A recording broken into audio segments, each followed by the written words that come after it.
5 కోట్లు 10 కోట్లు విలువ చేసే భూములు కూడా పామాయిల్ వేస్తున్నారు రైతులు. కాబట్టి ఉద్యాన పంటలను పండించుకోండి. వాటిని జాగ్రత్తగా అమ్ముకోవడానికి కావలసిన సౌకర్యాలు కల్పిస్తున్నటువంటి ముఖ్యమంత్రి యొక్క సంకల్పాన్ని మీరు అర్థం చేసుకోండి. ఏ ముఖ్యమంత్రి కూడా 2 సంవత్సరాల కాలంలో 1,00,000 కోట్లు రైతాంగానికి బదలాయించినటువంటి ముఖ్యమంత్రి భారతదేశంలో ఎవ్వరూ లేరు. ఏ రాష్ట్ర ప్రభుత్వం కూడా మనం పండించినటువంటి అన్ని పంటల్ని కొనుగోలు చేసేటటువంటి ఏకైక ముఖ్యమంత్రి రేవంత్ రెడ్డి గారు. మీరు చూడండి, భారతదేశంలో మొక్కజొన్నలు కొనే ముఖ్యమంత్రి లేడు, జొన్నలు కొనే ముఖ్యమంత్రి లేడు, సోయా కొనే ముఖ్యమంత్రి లేడు, సన్ఫ్లవర్ కొనే ముఖ్యమంత్రి లేడు. అన్ని పంటలను కూడా నష్టం వచ్చినా కష్టం వచ్చినా మీరు రైతాంగం దగ్గర నుంచి ఎంఎస్పీ కొనండి అని మేము కేంద్ర ప్రభుత్వాన్ని, ప్రధానమంత్రిని, వ్యవసాయ మంత్రిని పదే అడిగాం.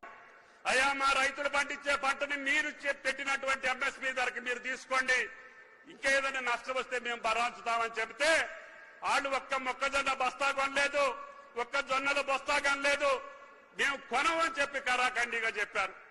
అదేవిధంగా 70 లక్షల మెట్రిక్ టన్నుల వరి ధాన్యాన్ని కొంటే మాకు 50 లక్షలే సరిపోద్ది, మేము మిగతాది మేము కొనము అని చెబుతున్నారు.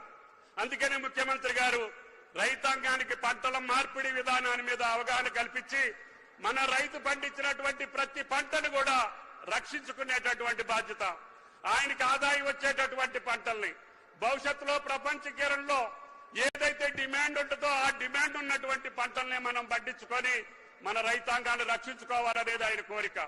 అందుకని మీరందరూ అర్థం చేసుకోండి, ఈ రోజున ఎలినోనా వస్తుందని చెప్పి వాతావరణ కేంద్రాలు చెప్తున్నాయి.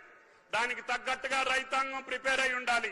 మీ ప్రణాళిక, మీ వ్యవసాయ పద్ధతుల్ని దానికి అనుగుణంగా తీర్చిదిద్దుకోవాలి. ఎప్పుడు వర్షం వస్తుంది, ఎప్పుడు వర్షం రాదు అనే దానికి కూడా రాష్ట్ర ప్రభుత్వ పక్షాన మీ ఐఫోన్లోనే ఏ రోజుకా రోజు మండలంలో వర్షం పడుతుందా అనేటటువంటి యాప్ను కూడా క్రియేట్ చేశాం. అది మీరు పొద్దున్నే మీరు ఆ యాప్ను అడాప్ట్ చేసుకుంటే మీ ఊళ్ళో వాతావరణం ఏంటి, మీ మండలంలో వాతావరణం ఏంటి, రేపు రాబోయే రోజులు ఎక్కడ వర్షం పడుతుంది అనేది కూడా మన రాష్ట్రంలో ఉన్నటువంటి 70 లక్షల మంది రైతుల ఫోనుల్లో మీకు నిక్షిప్తం చేసి పెట్టాం.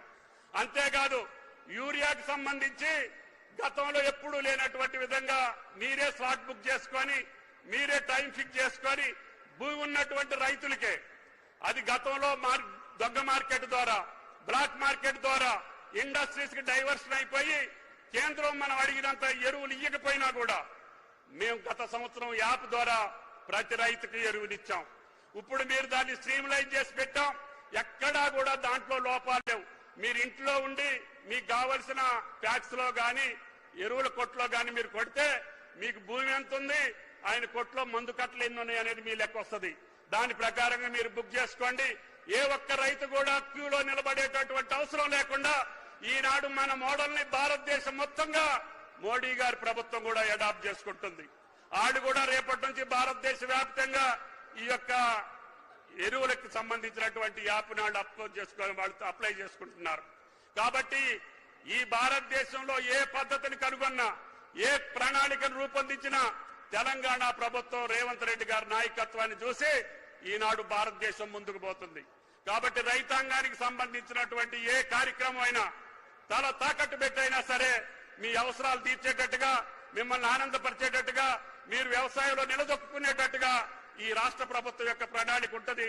కాబట్టి దయచేసి వేదిక మీద ఉన్నటువంటి మా రంగన్న కావచ్చు, మా కిరణ్ అన్న కావచ్చు, సహచర మంత్రివర్యులు కావచ్చు, రాజ్యసభ సభ్యులు, పార్లమెంటు సభ్యులు, ప్రజాప్రతినిధులు అందరూ కూడా రైతాంగ పక్షాన నిలబడి వాళ్ళకి ఏ కష్టం వచ్చినా సరే రేవంత్ రెడ్డి గారి ప్రభుత్వంలో ఆ కష్టాలు తీర్చేటటువంటి బాధ్యతని ప్రజాప్రతినిధులు అందరూ తీసుకోవాలని చెప్పి ప్రార్థిస్తూ ఆలస్యమైనందుకు మన్నించమని ముఖ్యమంత్రి గారు వేరే రాష్ట్రం నుంచి కూడా మీకోసం, మీ అభివృద్ధి కోసం, మీ అభ్యున్నతి కోసం ఈ అంతర్జాతీయ మార్కెట్ ప్రపంచంలోనే మొట్టమొదటిసారిగా మీ కోయిడాలో నిర్మించడానికి ఆయన అమృత హస్తాలతో శంకుస్థాపన చేయడానికి ఇచ్చేసినటువంటి గౌరవ ముఖ్యమంత్రి గారికి, ఈ ఏర్పాటు చేసినటువంటి అధికారులకి, ప్రజాప్రతినిధులకు ధన్యవాదాలు తెలియజేస్తూ అందరికీ నమస్కారం. థ్యాంక్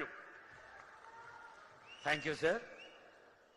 పాలన అంటే కాగితాల దస్త్రం మాత్రమే కాదు, అభివృద్ధిని అమలు రూపంలో తెలంగాణ ఇంటింటికి చేర్చే అస్త్రం అంటూ సాగుతున్న ప్రజా ప్రభుత్వ అధినేత, విప్లవాత్మక అభివృద్ధి ప్రదాత, ముఖ్య అతిథి గౌరవనీయులైన ముఖ్యమంత్రి గారి సందేశం.